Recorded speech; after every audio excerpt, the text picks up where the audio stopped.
record. 3, 2, 1. Hey, good morning, good afternoon, and good evening. Welcome to Baseball Outside the Box. I'm your host, Pete Caliendo. It is a pleasure having you all here listening to the show. Welcome, ESPN Honolulu. Welcome, everybody on Facebook and also on YouTube. If you got any questions, put them in the section box and we'll get those questions answered.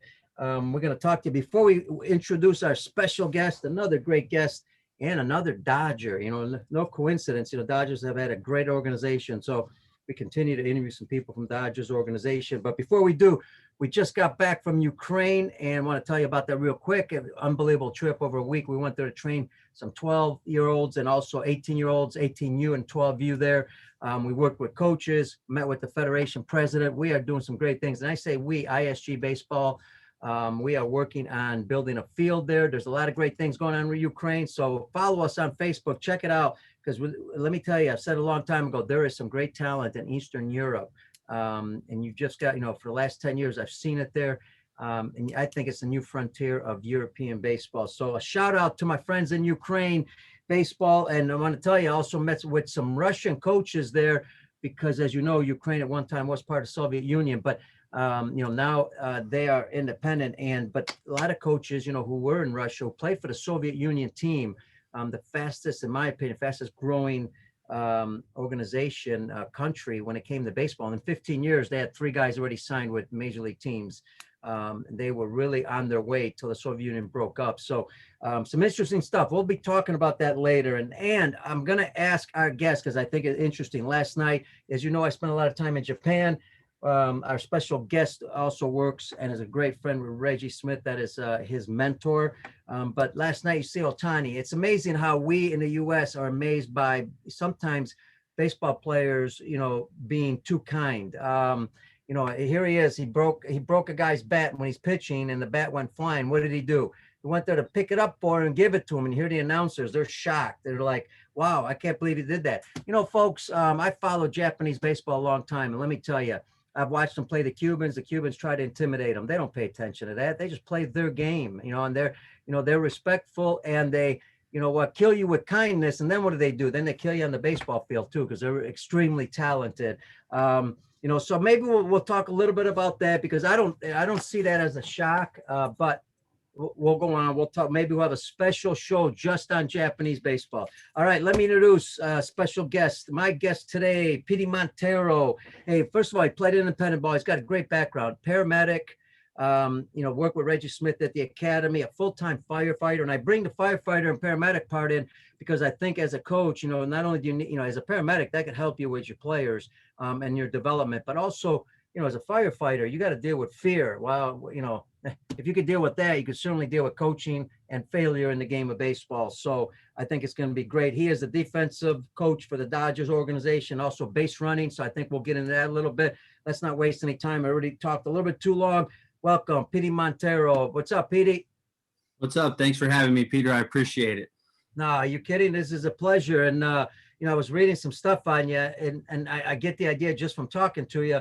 And that is, you know, people tend to say that when they're around you, you know, you always got this positive outlook on everything and they love being around you. I think that's a real special gift that coaches have, good coaches have, because sometimes, you know, and we'll get into your background here in a minute, but sometimes, and folks, I should have mentioned, Petey is his nickname. He, you know, it's Pedro Montero, but everybody knows him as Petey.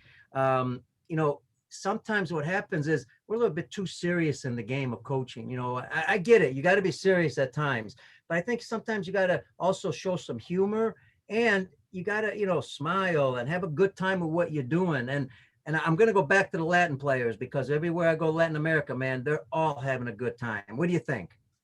Yeah, I mean, I think that's a big part. You know, just some things that I learned, you know, is you have to be able to remember that as a coach and even as a player, this game is still hard, right? And you got to have fun with it. Obviously, there are some things that as a coach, you know, some of the things that you can control, you know, as a player, you want to try to help with that.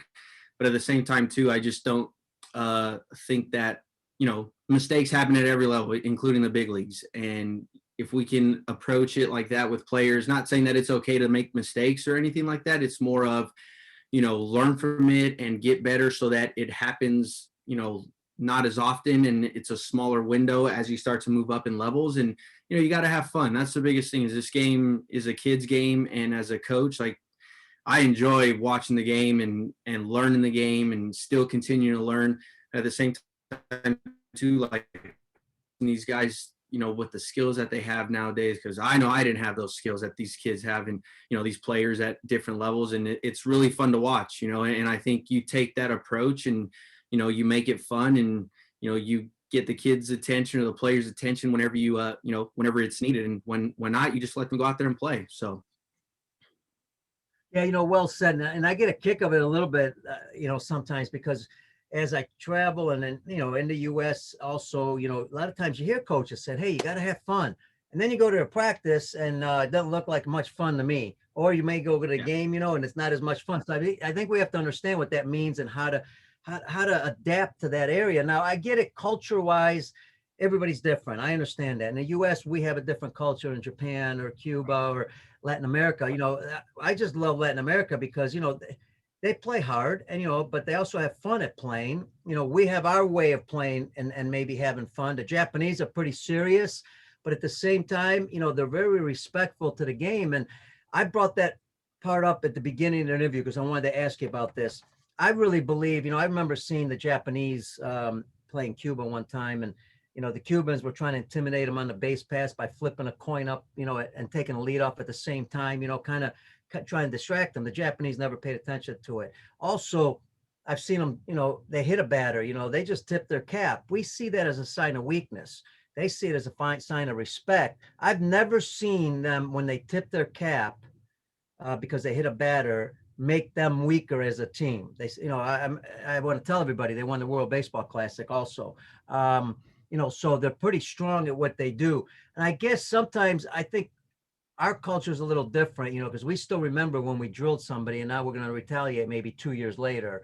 My concern, and I bring it up, Pete, is just I want to be careful with our younger players because they watch Major League Baseball and they follow what they do. And I think if we don't explain it well to them that, it's a big league level, they're getting paid. There is intimidation going on there at times. You have to protect your players, but we have to be very careful that kids understand why that's done at that level. Yeah, I mean, and I think, the other part of that too is understanding what part of the game, what pitch it was, you've seen kids even in my experience with the youth coaching for, 11 years under Reggie and coaching youth baseball through high school and college. And then obviously now at the pro level, there's certain times where guys get hit with a breaking ball and they're upset, like the guy was trying to throw at him, and just explain like, hey, look, he wasn't trying to throw at you. I mean, we're up by this many runs, now if there's something where, a guy hits a home run and he's standing on the plate and, now the next guy gets hit, now there's a talk that happens and explaining why that happened to the player. And then the player before that, there's all those other parts of the game that, that's our job as coaches to help those guys, understand why or when to and when not to. And, a lot of it now is because, like you said, they're watching it on TV, they're watching guys, with the bat flips and all that, and, let the kids have fun. And, I think there's still some guys, at different levels possibly that still have the old school mentality. And, I guess you just have to know where you're at that point and who you're playing against, before you decide to do certain things and, might affect the outcome of, you or another guy getting hit, but explaining it to the players, I think, is the most important part. And, well, why did he hit me? Well, this is what happened. And, you got to be real careful. We're still, chasing a couple runs, or we're up by a lot. Like, we got to just play the game, just run it out and just be done with it. I think that explanation is a big part. I think the other part, and now I want to get into your background, because I know you were a Dodger fan since you were a kid, and I just want to mention to the fans, the other part of it, something, the game changes, and I think it'd be interesting, some of the unwritten rules, maybe we should be writing them down so that everybody understands all the rules, because some of the new players may not get that. And some of the, new younger coaches, one thing that's happened in baseball, which I really love, and that is a lot of younger people are becoming coaches at a younger level at the pro level. In my days, you didn't see that very often. It was a good old boys network, and only certain people got hired.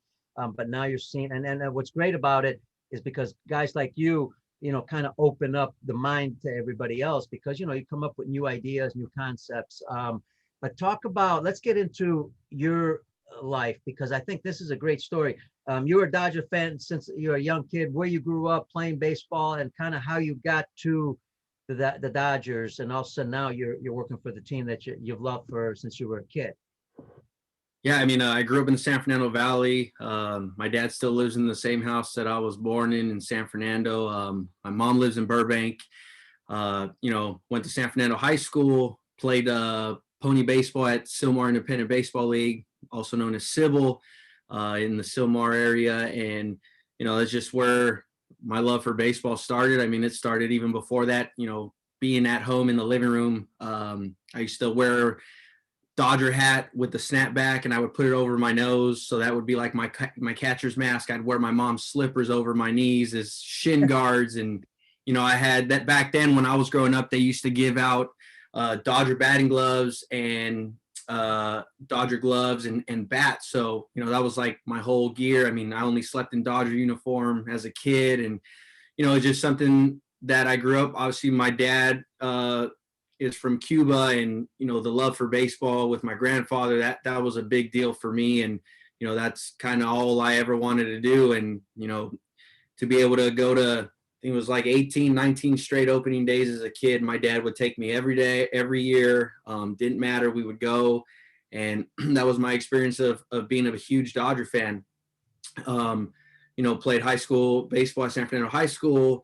Then I went to Cal State Dominguez Hills, LA Harbor, and then I finished at William Penn University and played a couple years independent ball. And then through my high school years, I met Reggie Smith, and I had met his son before that because I used to be his ball boy for football as a kid at Montclair Prep. And full circle, families going out to work with Reggie. I get invited, didn't realize that I was going to go work out with Reggie. And that's where it all started, with the introduction with Reggie and his academy and program. And before I knew it, I didn't realize it, but he told me this a couple of years ago that he was training me to be a coach without me even knowing. And now that I go back and think about the situations that he put me in with younger players and younger kids that were working out and I had to help them, Reggie already kind of had an idea that that's what I was going to end up doing. So, it's been a really cool experience. And then somebody put my name down for this Dodger job. I was in between fire departments and got the interview, and I've been with the Dodgers now for 5 years. And, to say, that have that in my life, to wear a Dodger uniform, the same uniform that, guys like Jackie Robinson, Tommy Lasorda, especially Reggie and Steve Yeager, because they are two people that I'm really close with. And to know that I'm wearing the same uniform that Reggie got to wear has been really, really cool thing for me. And, I don't take that for granted every day I step on the ball field. Yeah, and those jobs are not available every day. That's not an easy job to get. But, Reggie saw something in you. Obviously, he understood, that you'd be a great coach one day. And, what a great organization. Talk about the history of the Dodgers. I remember the Dodger way, right? I mean, it's everything. Even back, when you were a kid, the Dodger way was, this is the way we're going to teach you. This is the way we're going to dress. This is the way we're going to do things, from the minors all the way up to the big leagues, which makes a lot of sense, right? Because why retrain, or why have different signs or retrain different things when guys move up in the system? If everything's the same, then pretty much you can prepare yourself for all that, no? I mean, which is, a good point. And that's one thing that, I've learned since I was 16 years old was the Dodger way before I even became a Dodger. And, I learned of guys like John Shoemaker and, Travis Barbary when I was still working out with Reggie and helping him, and he would tell the stories about these guys. And then I get to the organization and, from top to bottom, from the big leagues all the way to the Dominican Summer League, everyone's on the same page. We're teaching all the same things. I mean, even our cutoff and relay manual and bunt coverages are all the same. And, we can call anybody at any level from the Dominican. I mean, we can call guys like Dino Ebel or Robert Van Scoyoc, Aaron Bates. If we need something, we're unsure of maybe a certain situation, a cutoff, like we can talk to those guys, whether it's infield, outfield positioning, base running, all those things get shared. And I think that's, the best part about this organization is how we can move guys from level to level and everybody's doing the same thing. And it's an easy transition for players where we make their lives easier because now all they have to worry about is playing baseball. Petey, did not know, man. Your dad from Cuba. I want you to just tell me a little bit about your dad. He came over from Cuba. He played baseball. Obviously, you learned Spanish. I'm not sure if you learned it at home or if you studied it. Talk about that a little bit because nowadays the Spanish language, for baseball, I mean that's gold.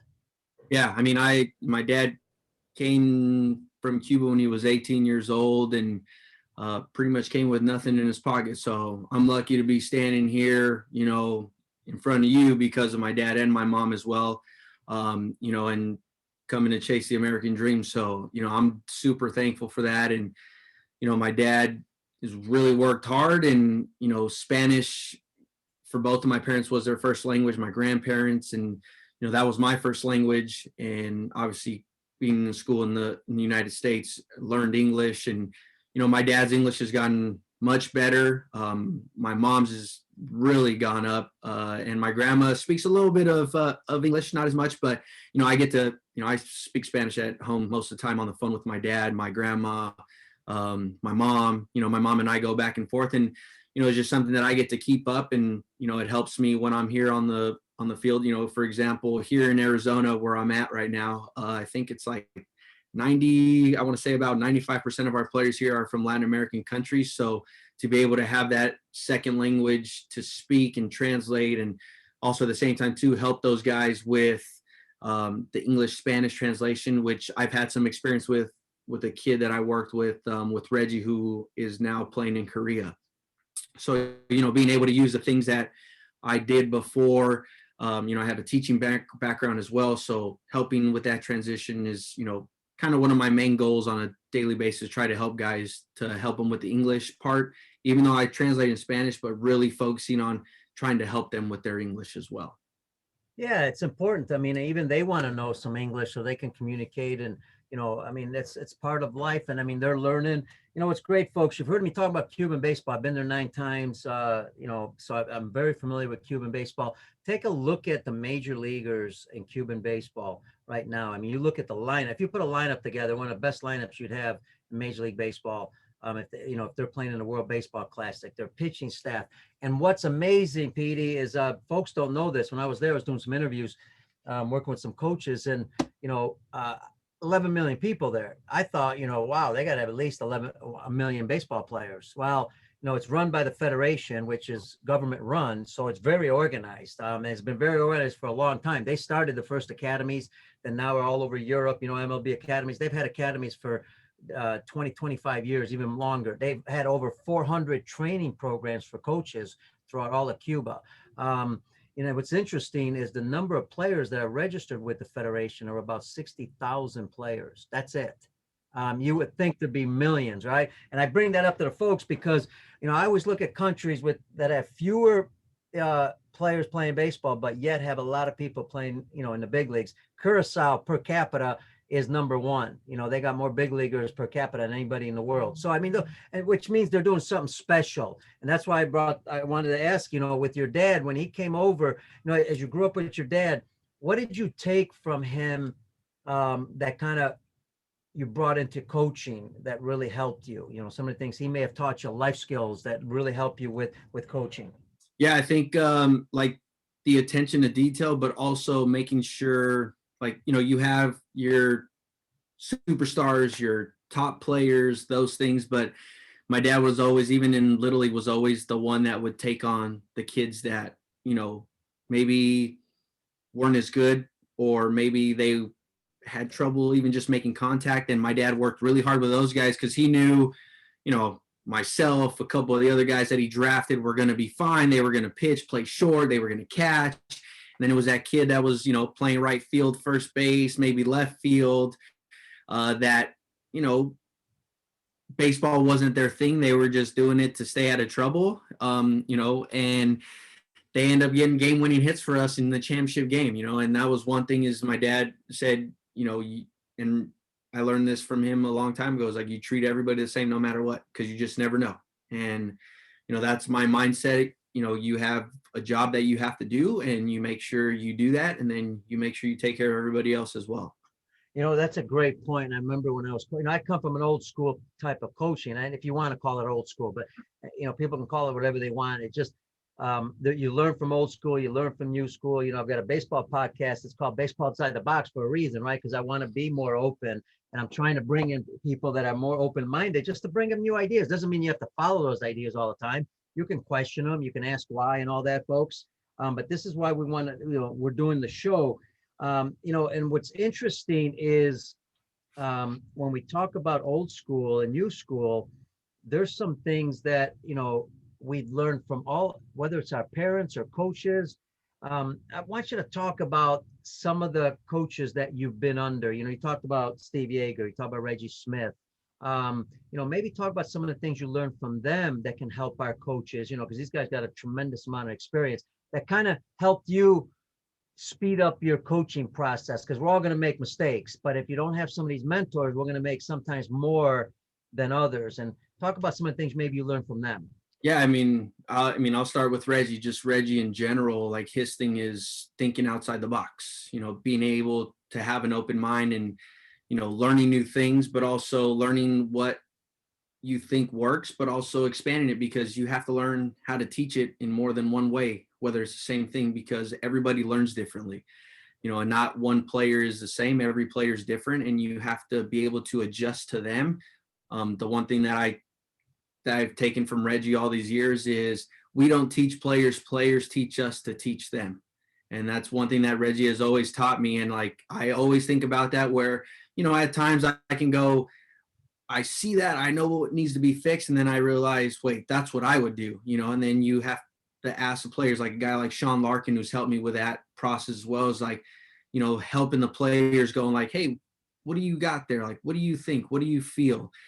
And then they start talking to you, and then they'll give you, not what you want to hear, but they'll tell you like, that doesn't feel comfortable, or I felt like this. And I said, okay, well, how did you see the ball coming out? Or, things like that. And then you start taking them into a little bit of a deeper mindset, and they go, man, I just never got into a good pre-pitch time, and I never got off the ball. Like, oh, well, we could start with that. I think that'll clean up the rest of it. So, again, you're exploring, and you're like a little detective, and you're trying to help the player, because, what we did is not what that player might do, because he might be more athletic than you. He might, not have the same skill that maybe some coach or some other player has, and you have to be able to make it work for him. And I think that's one thing that Reggie always taught us, is let the players teach us to help them, and I take that with me every single day. And, again, learning new things and asking the question why.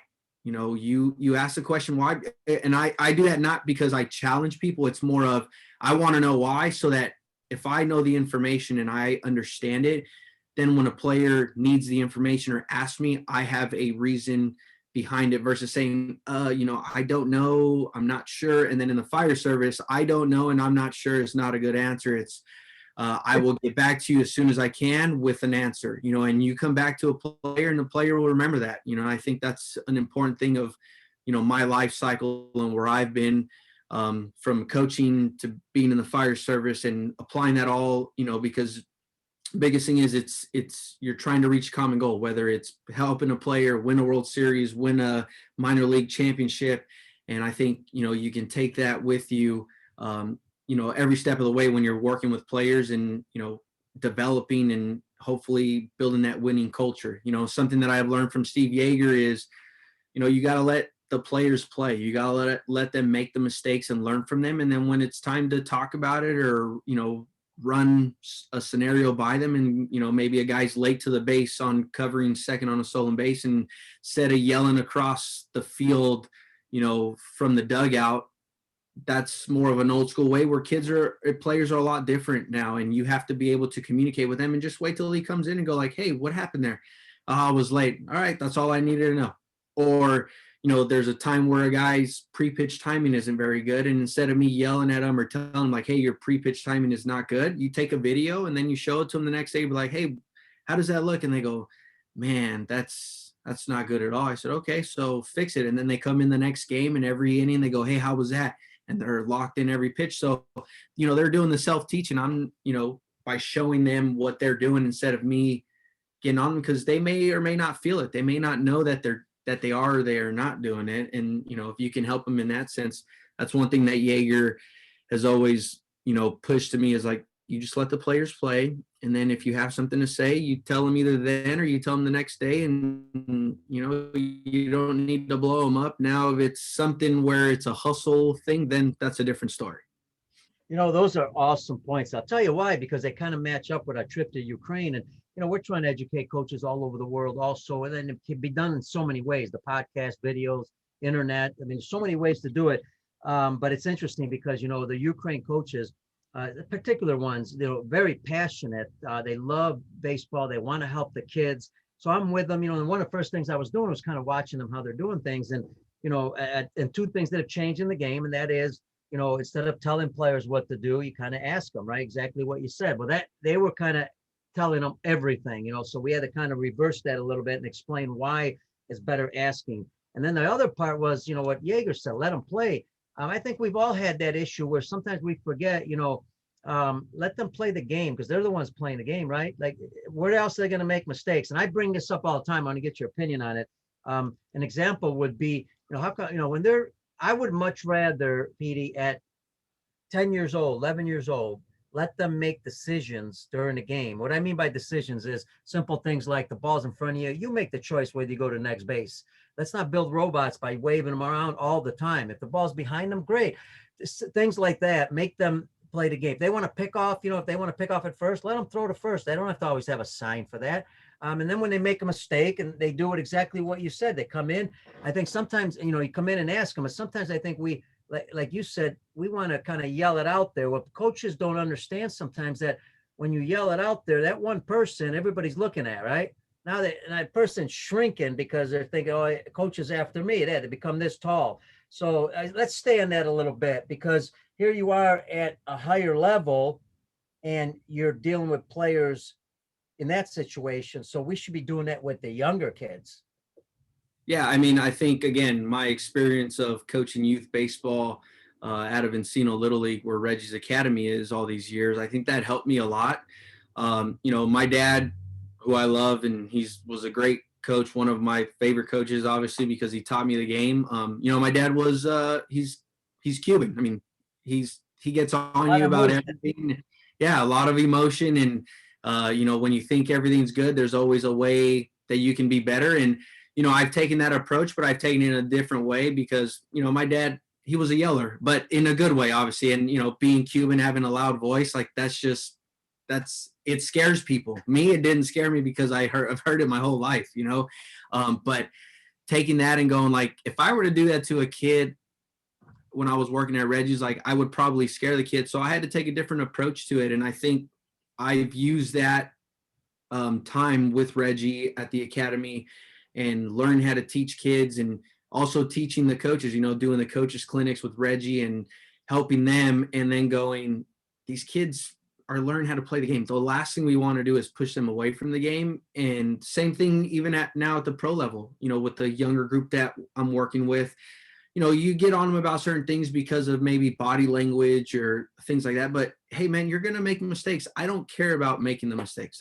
You're going to make them, whether you want to or not. It's going to happen. Now, what were some of the things that maybe caused you to make that mistake? Was your pre-pitch timing good? Did you not get a good read off the ball? Were you not paying attention to the pitcher when you were coming off the base and put your head down? Those are little things, like, now I can help coach with that, and I'm still not going to get on you. You're going to make mistakes, but just learn from it. If you learn from it, you're going to make that many more mistakes, and you're going to learn that many more things because of your mistakes. And I think that that's something that's important, because he might remember 5 years down the line that, man, when I was an AZL, so-and-so coach told me this, and then it happened in the game and I knew exactly where to go, and that's one thing. Cutoff and relays. That's a big one, especially when you're talking at the lower levels, little league level, even middle school. And that's something that I stress even in the off season when I'm working with teams in the off season and helping them with that, how important that is, because the last thing you want again, another thing that Reggie taught me is you never want a player to say that nobody ever told me that. If you at least covered it or in some way or form. Now, if we haven't covered it, there's nothing we can say to those players because it's not their fault, because maybe they don't know and we never went over it. And now it's a learning tool, not only for the players, but for us as coaches. Like, we didn't cover that. We need to make sure we cover it. And that's how we're going to get better as coaches as well. You know, you brought up, and I want to hit on this. You brought up cutoff and relays. And the reason I want to ask you about this is because for me as a player, I was a disaster. Maybe I just wasn't very smart, but man, when we got runners on base, I didn't have a clue what was going on because, it's difficult when you got all of a sudden first and second, there's a ball hitting the gap. And I want to ask you about this. Now, I know it could be a whole show, but in general, when there's a difficult situation to teach, like first and second, 1 out, ball hitting the gap, and runners are running and you're not exactly sure. What's one of the better ways to teach that situation in practice? How would you handle that situation if it was real tough? Yeah. So, we have a defensive manual that I helped with during COVID that we kind of revamped and changed a couple of things. And again, this is my experience. I know I go back a lot to what Reggie showed me and taught me, but this is where a lot of my things came about and where I learned as a baseball player those ins and outs of the game, because that's what Reggie was teaching us as players. But then when I became a coach, Reggie had a defensive manual with cutoff and relays and bunt coverages and everything, which I still have with me today. And he gave it to me when I first started working under him. And he goes, you need to know this by next week, and not your position. You need to know everybody's position. And that's where I went, oh man. Okay. So like now, that next week comes by and Reggie's like, all right, you have this all-star team. You got to work with them and you're going to run cutoff and relays in situations and you have to stop. And if guys make a mistake, we called it at that time, it was 18 outs, because they were playing, the 6th inning. So anytime guys made mistakes, we would yell, start over, leave the runners there, and they would have to get through 18 innings. I mean, even when I was under the academy as a student, like we would not, it was tough to get through 27 outs, especially with Reggie. Like if you pitcher didn't back up and forgot, start over. If the catcher didn't even attempt to back up the throw, start over, and I think in that sense, like that was one thing that I've learned how important that is, because again, it's not about me. It's about helping these players at every position, making sure they cover, which that's how I watch the game now. I don't watch the ball being hit. I watch making sure guys are touching bases, making sure everyone's kind of in the right spot. And then, a rule of thumb that I like to say is if there's a runner at first, if the balls get hit to the lines, to the gaps, or over the outfielders' heads to the wall, we're going cut 4. If it's in front of him, then we're looking to go cut 3. If there's nobody on base with the same situation where the balls get to the lines, to the walls, to the gaps, to the walls, over the outfielders' heads to the wall, we're going cut 3. And the biggest thing is, if you look at it from a standpoint of a base runner, it's going to be an automatic double, right? So if the guy's at first, he's going to get second and third for sure, right? It's a double on his end now as a base runner, but the batter runner is going from first to second, so they're going to trade 2 bases. So if you think along those lines, the next base that's going to be occupied is home. So that's why the lineup to 4 is so important. And then you can redirect if the guy runs really well and maybe they bobble the ball. But just on a rule of thumb, anything hit, like I said, to the lines, to the wall, to the gaps, to the wall, over the outfielders' heads to the wall, with a runner at first, you're going cut 4. If there's runners at second and third, or nobody on, going cut 3. So that's how I try to explain it to players, and it kind of makes sense to them. Yeah, it does. And you simplified it. And the other part of this I want you to mention is the communication aspect, because that can really help a lot.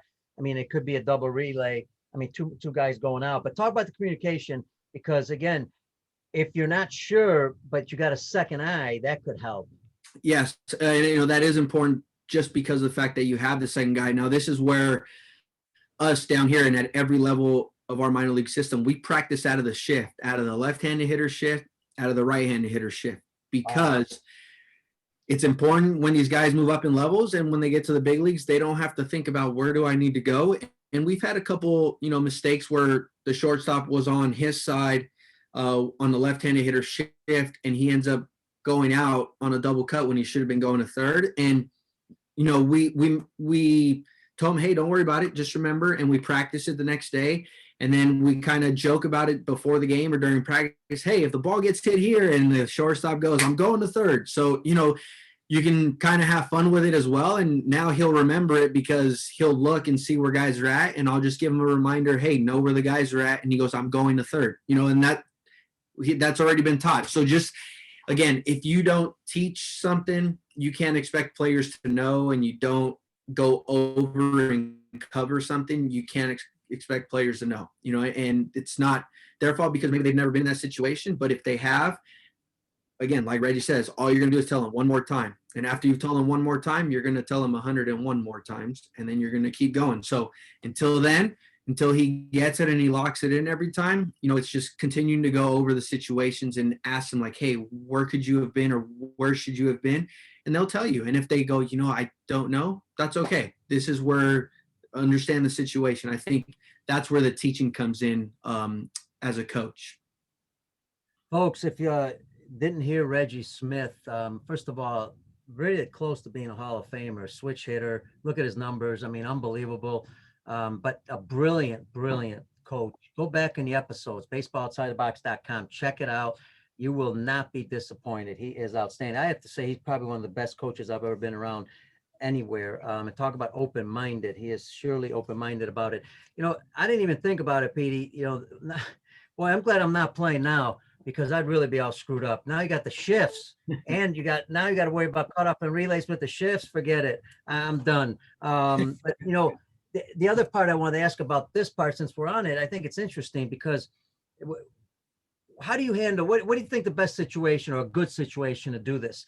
Do you cover it, you know, kind of like classroom with, you know, with a board and then go on the field? Or is there, you know, what's kind of you found that maybe the Dodgers have found the best way to handle it? So you just go right on the field and work on it.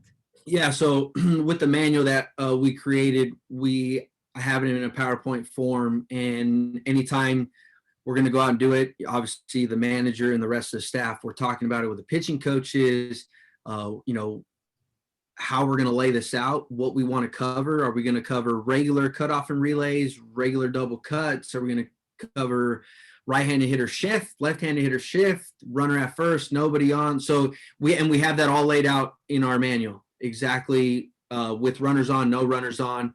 And then I bring up the PowerPoint. I go, hey, what are we going to cover today? And then I put the slides how I want to, you know, lay them out in the order that we're going to go in. And we go in the classroom and we talk to the players. I go through every position, and I do it in English. Then I do it in Spanish. And then, you know, I tell each guy that's at their position, like, just understand not only where you need to go, but you need to make sure everyone else needs where they need to go as well, because there might be a time where if you yell at the guy, he forgot and he ends up being at a base or covering. Now, you know, we get an out there. For example, there's a situation where runner at first, double cut down the left field line, and ball's coming for with a runner at first, where, you know, that guy's getting an automatic double, where this play is going to the plate. If you have an understanding of cutoff and relays, ball hit down the left field line, the shortstop, second baseman go out. That's a long throw for the shortstop to make, right? I mean, it's a good throw, but it's a long throw where there's nobody in between. So like our first baseman comes down towards the plate to help with the batter runner, just in case that guy's it's not going to be a close play. There's going to be no play at the plate, but they throw it. The catcher has the option to cut it to maybe keep that batter runner from going to third on the throw, because if there's nobody there and he sees, just like we teach our guys, you see the ball in the air and the first baseman's hanging out by me, just keep going, because that ball is going to go to the plate. You know, obviously with the timing of it and where he's at as a base runner. But then in that situation, our right fielder is backing up / covering second base just in case on a rundown, back pick, and so on. Because again, there's a place for somebody to be no matter what the situation is. Somebody can either back up a base, cover a base. And I think that's kind of one of those things where, you know, you lay that out to players and then you go out on the field and work on it. So you give that situation, and if you get it, great. And if you don't, we get to run it again. We got we have 20 minutes to run through this. So if that takes us 5 minutes to keep hitting the ball down the left field line until somebody figures out where they exactly need to be, then we'll keep doing that. And then we'll move on as they get it. But again, I don't think you move on without making sure every player really understands where they need to be in that particular situation. A lot of times, you'll hit cutoff and relays and then you just keep going around. And then sometimes as coaches, we'll get into it where you just keep flying through it and then you're not looking, is everybody in the right spot? Are they backing up? And I think that's where, again, my experience with the youth is you have to stop and you got to walk the kid over. Hey, you need to be here. That's talking about 9 and 10-year-olds, 11-year-olds, 12-year-olds that we coach in All-Stars, and they had cutoff and relays where the pitcher was not the cutoff man. We had the first baseman and the third baseman as the cutoff man, where people say, well, they're not going to be able to do that. I go, well, you're limiting them unless you give them the opportunity to show us whether they can or can't, and then then we can adjust from there. But I mean, I have kids now that one of them goes to George Washington University, and and I've had a couple other kids that I've coached as well that have told me, hey, all the cutoff on relays that we did in All-Stars, and those are things that I don't even have to think about, and guys don't even know where to go. And it's they were taught that at a younger age. So I think if we can cover that with players, it'll just, the more you do it, the better off you're going to get. And we've done a really good job down here with our cutoff and relays and guys throwing runners out at the plate on huge relay plays, and that's been really fun to watch for me personally. Yeah, that's a lot of fun. I mean, you're talking about when a defense gets together and puts on a show with relays and communication and tags and all that. It's a lot of fun to watch. A lot of fun to watch on television with Major League players. Just yesterday, I saw a couple of those where they threw a runner out at home. I think you brought up a good point there, and that is with young kids. The more you walk them through it and make them do it a little bit, even if they do it slow, I think they learn quicker. Most young kids will learn quicker by doing it than they are visually. Sometimes visually helps, but I'm a little less inclined to do a lot of talking, I guess, in some ways. So I think you're great points there. How about, and I know you're a defensive coach, so we're in a good situation here because that is defense, even though there's some infield work to talk about. What about, understanding arms, who goes out further? If the outfield has a stronger arm, do you go out further or do you stay back more? How do you decide that?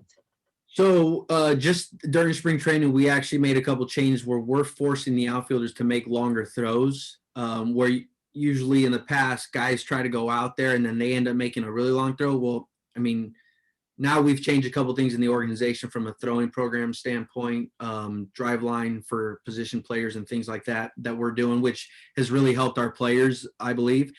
But again, outfielders are the ones that are making the longer throws all the time. So you want to keep that where the infielders still make, throws from just outside the dirt. Sometimes they have to go a little bit further depending on the ballpark. But I think if you have the outfielders make the longer throw, it'll help with the relay. A lot of times you see guys go out and then now those outfielders throw the ball over the first guy and sometimes the second guy, when if they would have just been back to start. So I tell guys to start a little bit further back, and then it's easier for you to come in as you see fly the ball or so on and so forth. If you have to move more than 3 steps forward as the first guy, just let it go. But if you have a step and a half where you can come to it and cut it off and then you can go, then go ahead and do that. And again, our guys are doing a lot of throwing because of the things that we're changing as an organization, trying to get position players to throw more. We have a throwing program that we do 3 days a week. It changes every day where it's a light, moderate, heavy. And I think we've seen the benefit of that just from throwing out runners at the plate or at bases, or even guys just making plays in the infield that, maybe we throw away or they put just enough on it. And I definitely seen, a lot of positives out of that. I think the biggest part is, again, making the outfielders make the longer throw. And there's a change in the game going on, obviously. And one is, even pitchers, relievers are coming out and from every bullpen throwing 98. I mean, so we've been able to increase arm strength for all position players, outfielders, catchers. Doesn't matter what the position is. And I was kind of astonished by that because, again, being in Japan a long time, I was like, well, have you seen the Japanese? I mean, they're not very tall, not very big, but they can throw. And again, because they've proven in the past that everybody can increase arm strength. So I love that part. The other part of this relay part is I guess if an outfielder doesn't make a strong throw for whatever reason, could be a bad grip, the infielder can always adjust, right? Can always go up and get it. Right. What about the guy taking the relay? What's the technique there? And yes, you talk about, which way you turn, but I think most coaches hopefully understand that part. But also talk about what direction am I going in? Am I going towards the throw, with the throw? How does that work?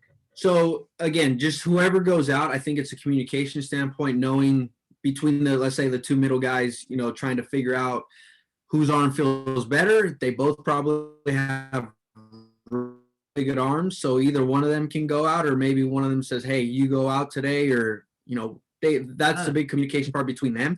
Now, if you're at the lower levels, like, high school, middle school, and maybe you have one guy that's got a pretty good arm, maybe you can run that in your practice, like, hey, anything hit here, you're going out first. You're the lead guy because I want you to make the throw. It's not a knock on the other kid. It's just that's just one thing that other teams they will do, especially for us out of the shift. Maybe the third baseman doesn't have as strong as an arm, but the second baseman or the shortstop, so he'll go out and he'll lead it. Again, personnel based, just depending on that. For me personally, depending on the throw, we talk about not moving faster than the ball. You've heard that over and over, that you're not going to move faster than the ball. And one thing that I learned was the sooner that you can get to the ball, the more time you have, because the more it travels, the guy's still running, right? And you're still going out. If the ball is thrown on a line and it's right there, like, you might be able to give a little bit with it.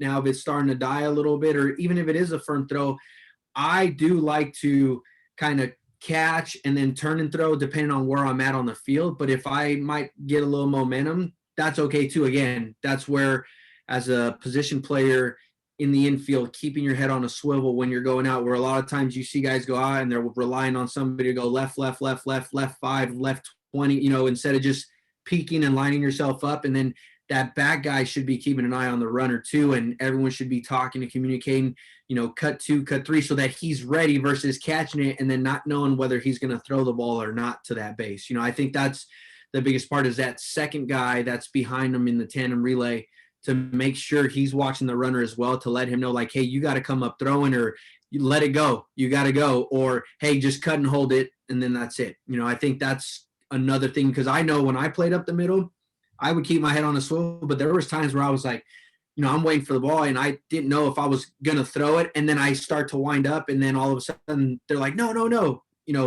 If I would have known that a little bit sooner, or they're saying, yeah. I think that's kind of the bigger part, is everyone has a job to do. And I think if you can preach it in a way, in a positive way, of course, like, hey, just remember, you got to help him out. You got to help the lead guy out, because if you see that guy's, it's going to be a bang, bang play, or he's got a chance to throw him out, then you gotta let him know. If not, just tell him to cut it and throw it in, or bring it in. Don't worry about making such a good throw, because then the last thing you want is for the guy to make that throw, and then now he skips it in the dugout and the guy gets, home, and then now they score a run if they're going to third. And that's what I love what you said, because think about it. I mean, you play, especially at the big league level, you play in front of 50,000 fans. We all did it when we were younger. The catcher would be, calling right, left, then the cut or hold. Well, half the time you can't even hear them. So that's a great adjustment. If you got a tandem guy, he's right there next to you, he's gonna be able to tell you exactly what to do. So I think that'll help young coaches a great deal. And Petey, add anything as we're talking on cutoffs and relays. Responsibilities, basically, outfield has a pretty simple responsibility, right? Yeah, I mean, obviously depending on where the ball's hit, the guy's either going after the ball, let's say we're going down the left field line, center fielder is going to go just in case there's a carom off the corner and it rolls back, or let's say the guy dives, he's got to be there to help him. And then right fielder is probably going to have to back up second base, or depending on where the throw is. And if it goes to the right field line, now the left fielder is going to come down and back up third, where there's enough spacing that the ball, because he's the last man in defense there, he can't let that ball get by him either if it kicks off or caroms. So spacing is really important. Pitcher understanding where the runners are at, and then what base they need to go to. Like if they need to split, if the ball might go either 4 or 3, he might have to come down the third base line in the middle and read based off of the throw. If that guy's going to be safe at, home easily, then he's got to turn over and go back up third base as well. So I think, helping with that out, and, guys that maybe the first baseman is, balls being hit to left, the first baseman watches the guy touch the base just to make sure, and he's not involved as a trailer. It's just a ball that might go to second. He'll slide over and he'll kind of back up.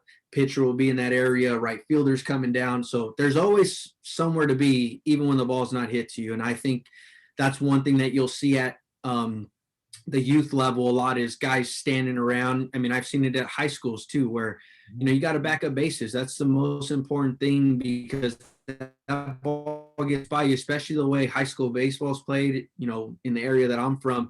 A lot of bunting, a lot of move the guy over. And, you got in your bunt plays, like, you got to make sure the right fielder is coming over to back up that throw to the first baseman, and the second baseman's coming over if he's not involved in the play, or, swinging bunt, little things like that, where, we tell our players here all the time, like, hey, where could you have been there? And like, oh man. I go, it's cool. Don't worry about it. It's all part of it. This is one little thing. The fact that as a first base coach, when I'm coaching first, as soon as that ball gets hit down the third base line, swinging bunt, or maybe a bunt for a hit or whatever it is, and I'm coming up the line and I'm looking at the right fielder and I'm looking where the second baseman is, if there's nobody there, like, as soon as that ball gets by the first baseman, obviously knowing how the ball caroms off that field, if it doesn't, like, I'm pointing to send the guy to second. Now, if I see the second baseman even giving me some kind of effort, I'm probably not going to I'm going to stop the guy if that ball gets by the first baseman, because that ball kicks off, like, he's right there, he's out at second,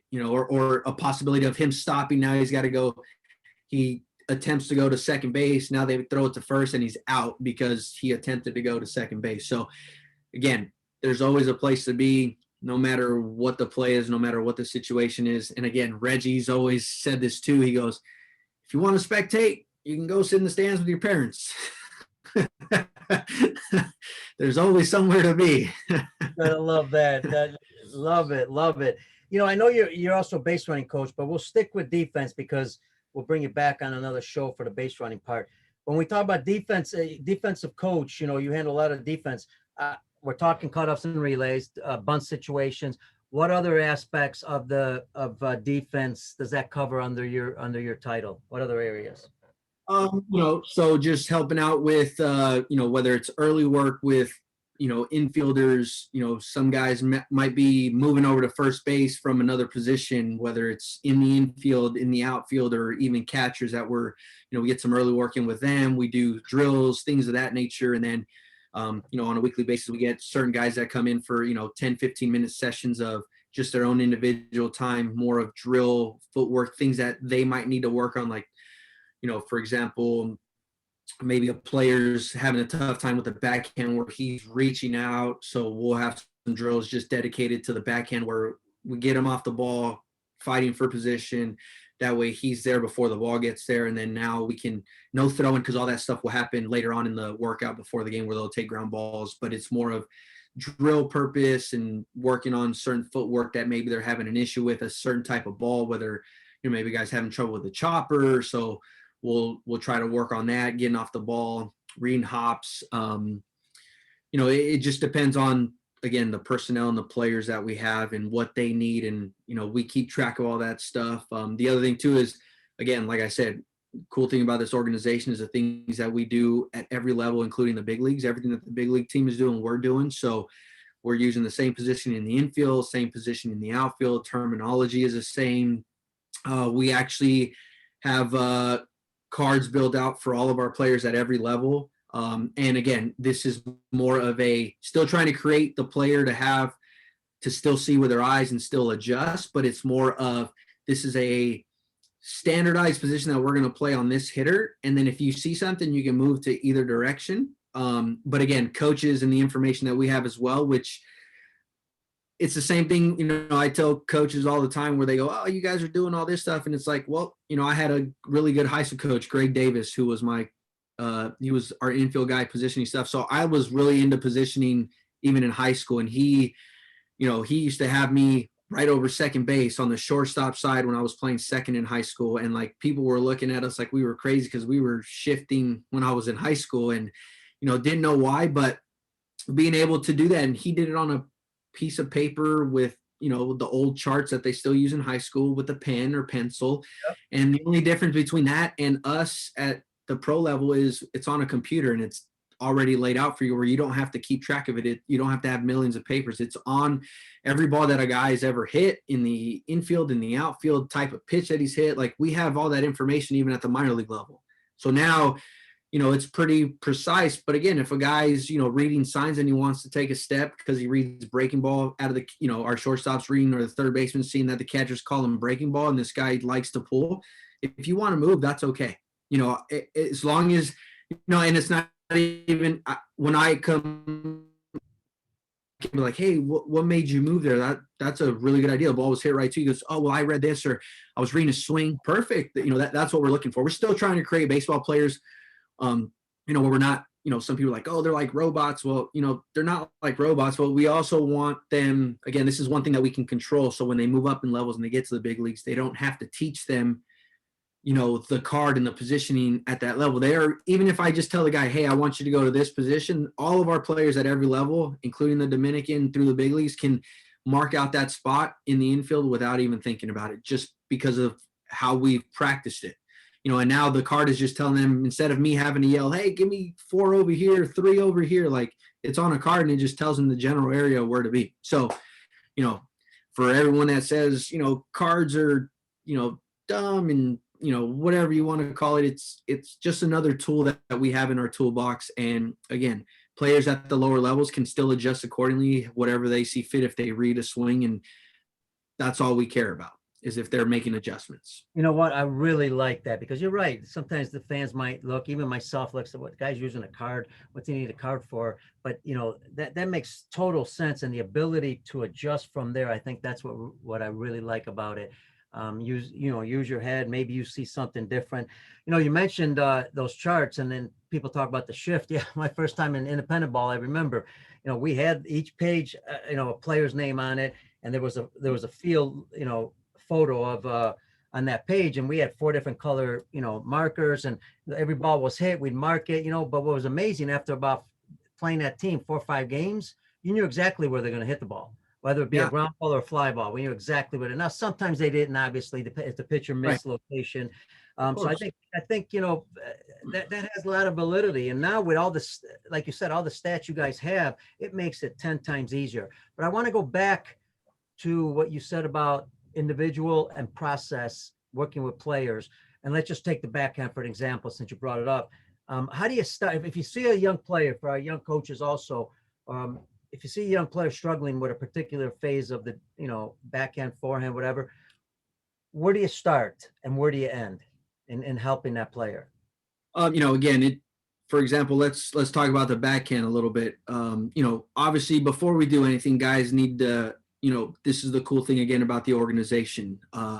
We're really in tune with our performance staff, and guys that are in the weight room with these players. They're doing their prep work specific to them because of some of the instabilities that they have in their body, whether it's poor ankle mobility, hip mobility, too much internal external rotation, maybe their core's weak. There's different things that play into this, where again, that's why they're in their position. And I can tell a guy to do this and do that and get into this position, but if he can't physically get in that position because of some of the stability issues that he's having, he's not going to be able to get in those positions. So, for example, we had a player, routine ground ball, gets into certain positions, and maybe he's got a little bit of a stability issue. So they added some stuff to his prep work that helps him kind of lock in those positions and firing. And then we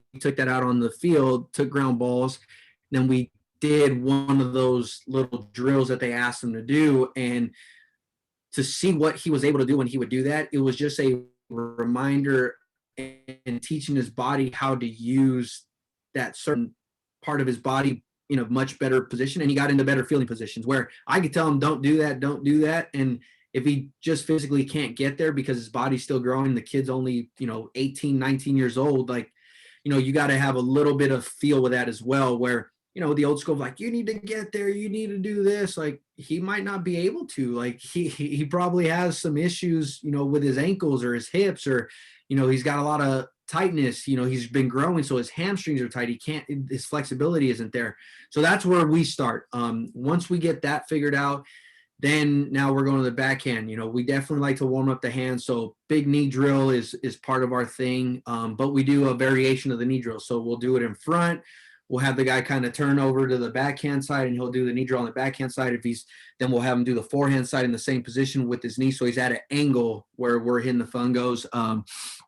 Again, once we get that warmed up, then we'll incorporate some footwork stuff, maybe, moving them to just the backhand side where we give him different types of balls where we roll them. So, we might give him the slow one where he's got to use only his backhand. Now he has to fight for position, getting off the ball, pre-pitch timing. Once he's done that, now he can adjust, come through it. If it's a ball that's hit a little bit harder where he has to beat it to the spot, then we also work on that. Then we'll hit him a medium fungo, working on that. And then, we'll back up. But even then, if he's having some issues where, again, it's that one guy that's reaching on the backhand where he doesn't, I try to tell guys with your backhand, you want to think about having the instep of your right foot, even with the baseball, so lined up, and that'll always put you in a good position to either retreat and take a drop step, or you can come through it and it'll angle you towards the base that you're throwing to at that point. And then another drill that we use with that is the same thing. We roll the ball, but they no glove, and they have to get to the spot and hit the ball off of their instep, and that'll allow them off of their right foot. So like if they're coming in and they're running, they get that ball, and then they'll hit the ball right off of the inside of their right foot, and that'll put them in the right position. And then we use the glove to do that, and that's kind of a variation of how we work the backhand.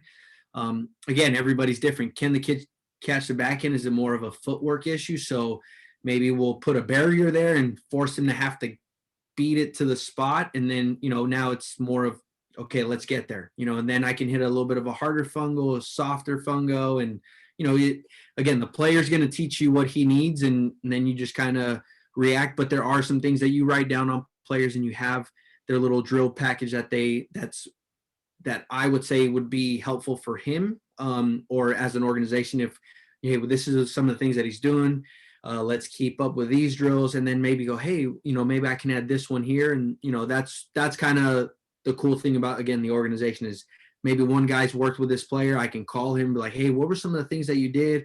We also have our database system where we communicate through that, and players have a report on them. I know what drills he's been doing. So if he moves up levels, comes down in levels, we have at least, a little platform of drills and work that he's been doing, and we can just keep up with it.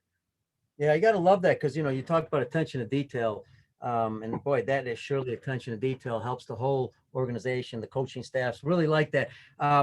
Petey, the other, I guess we could kind of close it off with this. Sometimes we close it off with some of our coaches, and I, respectfully, I'll say, younger coaches, only because I'm older. But as a younger coach, your first time, all of a sudden, you're a Dodger coach. That's a big jump, so kind of what that process was like, and maybe advice to other coaches who are going to make that jump. Probably could be from college baseball, could even be from high school baseball. You don't know, it could be from many avenues. And, because I remember my first time independent ball, at that time they had AAA, big league guys, AA guys, and I didn't know anything about professional baseball. I never even played professional baseball. And I was scared. So what was that process like when you made that adjustment, kind of help our coaches who might be in that situation? Again, I'll go back to my experience with Reggie. I was fortunate enough that when I first started working with Reggie, that was kind of one thing that scared me, was working for Reggie, because, the expectations were always high of us. And even to the point of throwing BP, like if you weren't throwing good BP, Reggie, he would let you know. And sometimes he would finish, working with the student if you weren't throwing strikes. And, I had the experience of throwing BP with my friends, all the way, even when I was as a student of Reggie's, like a lot of times Reggie couldn't help us. So we would be, throwing BP to each other. And that's where I kind of learned. But when you're sitting back there at a certain distance and Reggie's sitting back there behind the cage, and you're going like, oh man, I cannot throw balls. And, after that, Reggie's like, hey, that's a good job of throwing BP. And, then he was able to build that trust with me, but I was also fortunate to help him with some of the major league players at the time, because I was playing independent ball. But even before that, I was able to still throw to some of the major league guys that he was working with. He had a couple guys like Matt Kemp, and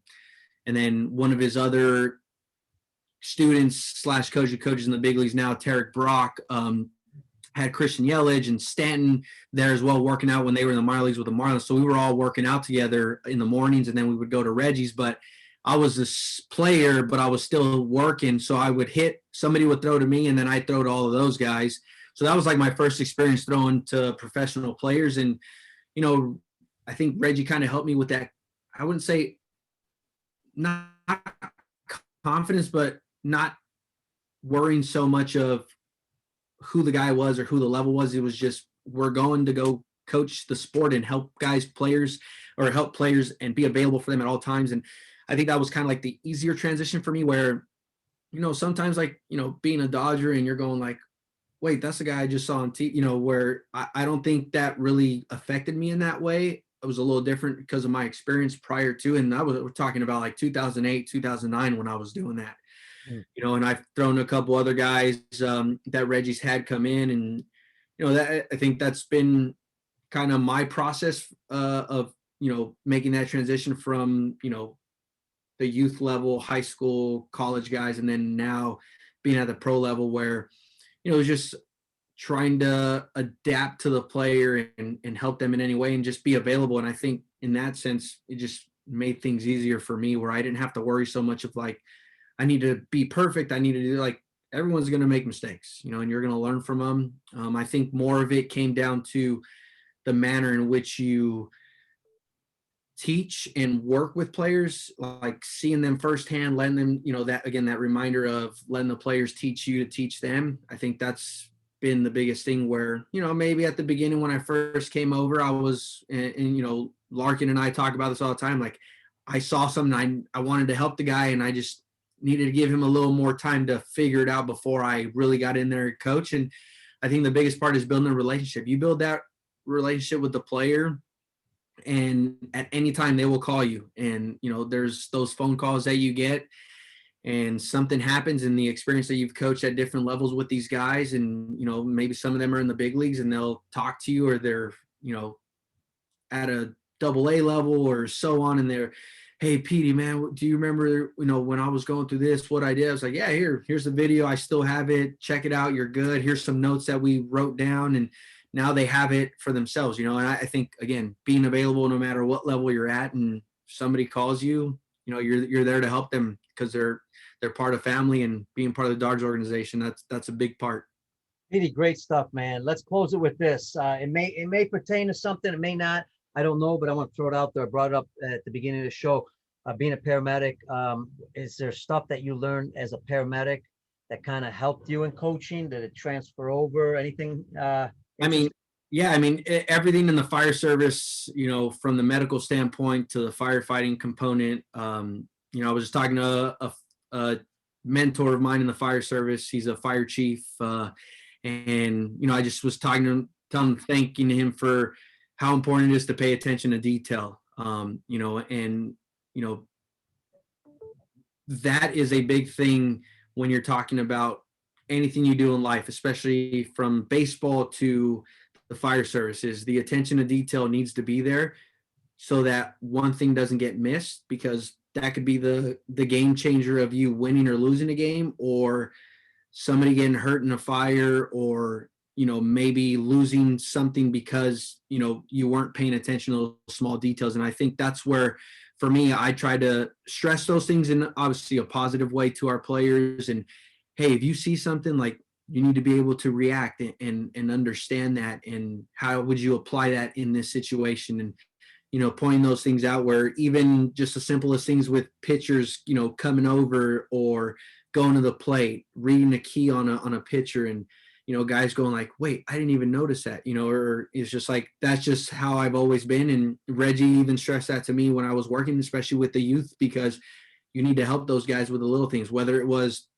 the kid, every ball is the same size at every level. And you'll see the younger kids with the small hands, and they'll grip the ball like this, and they'll throw it like a pie, where we teach our kids, at that youth level to hold the ball with 3 fingers, to get their middle finger and their thumb even until their hand starts to grow, because, their fingers aren't long enough. And then you see a little league elbow and shoulder issues and stuff because they're cutting the ball because they can't physically hold the ball because their hand's so small. So little things like that can make a big difference. And I think paying attention to the details, both in the fire service and baseball, has helped me tremendously.